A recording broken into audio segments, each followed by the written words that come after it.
encounter is actually an interface between immortality and mortality, so that that which is locked in the bellies of him that is immortal can play out among man.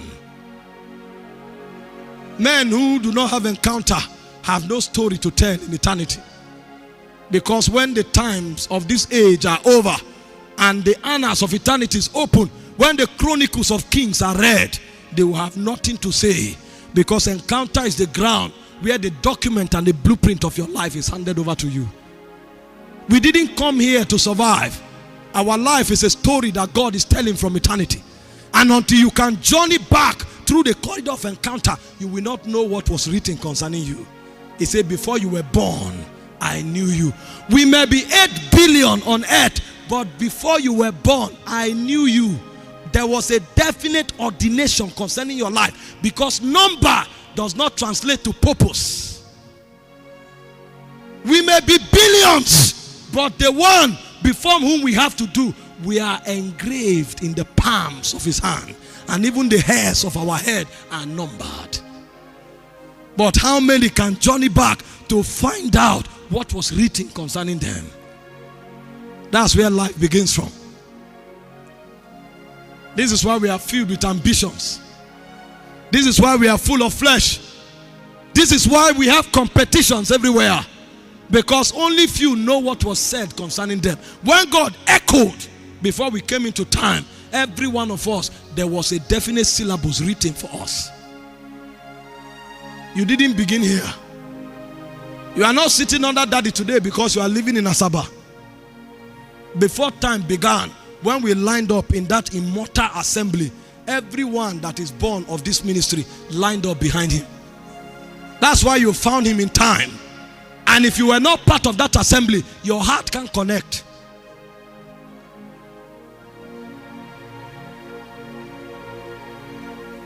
Encounters, they define the purpose of existence. Encounters, they bring us the power to live according to the dictates of our eternal ordinations. Encounters, they are actually the definers of life. I want to take it gradually tonight so that I can set the coordinates. Tomorrow I will have time to minister in the spirit.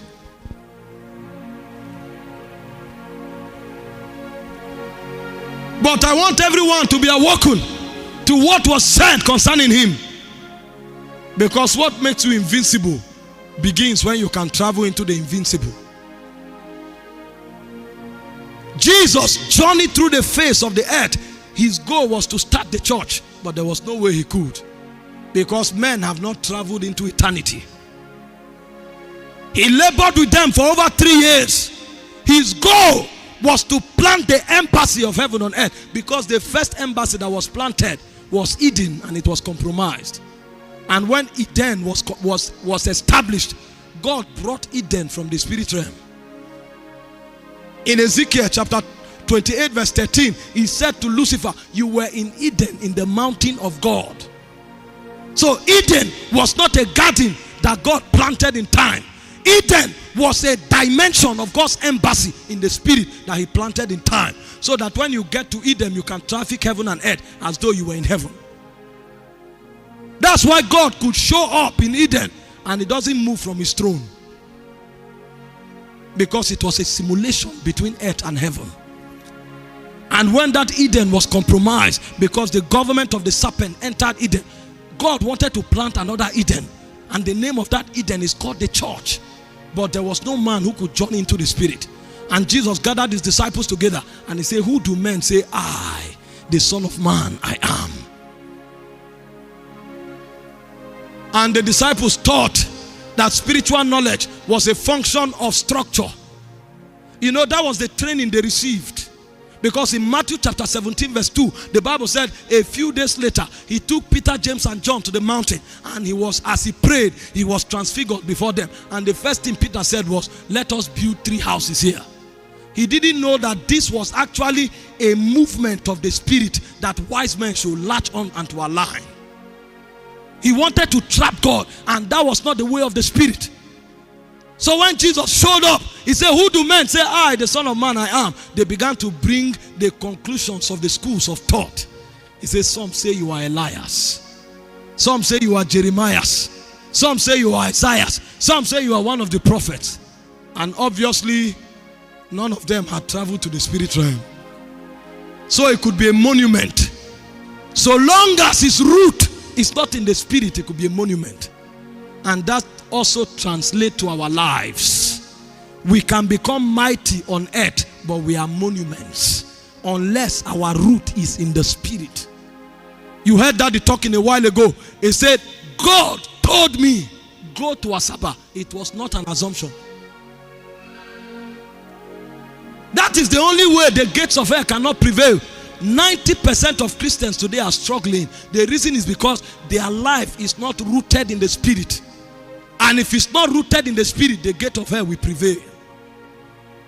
You know, when I started, I come, I see buildings like this. I see ministers, senior ministers, and I think I can do what they are doing. And I jumped into it. And when I pioneered the cell, I did everything, spent money, prayed in tongues, and on the day of the meeting, only few of my friends came.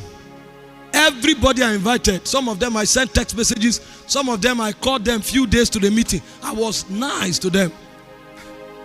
I now realized that there is a power that makes destiny to happen. It's only for men who journey into the spirit. The reason certificates are rejected is because it was not rooted in the spirit. The reason lives are wasted is because they are not rooted in the spirit. Wise men travel back to eternity before they live in time. If you don't journey back, you can't exist. You can breathe, but you will not exist and you will not count. Because when the princes come, it is the people that carry the light of God on their head that they dread. This is why we must labor to journey into the spirit. Jesus labored. And he said, who do you say I, the Son of Man, I am? And Peter said, you are the Christ, the Son of the living God. And instantly, Jesus woke up. He said, flesh and blood have not revealed this to you, but my Father which is in heaven. And on this revelation, I will build my church, and the gates of hell shall not prevail against it. Three things. The first is that nothing in time makes meaning except it takes bearing from the spirit. Your life, your career, nothing will make meaning except it takes bearing from the spirit. Why do I say that? All the answers they gave, even though it came from noble quarters, Jesus discarded them. That is the way God discards the lives and the assignments of men. He said, bring an offering unto me. And Cain went in the flesh and brought corrupt offering before the Lord, and he discarded it. But Abel brought of the firstlings of all that he had, and God received it. If it doesn't come from the heart and the womb of the spirit, no matter how beautiful it is, it will be rejected.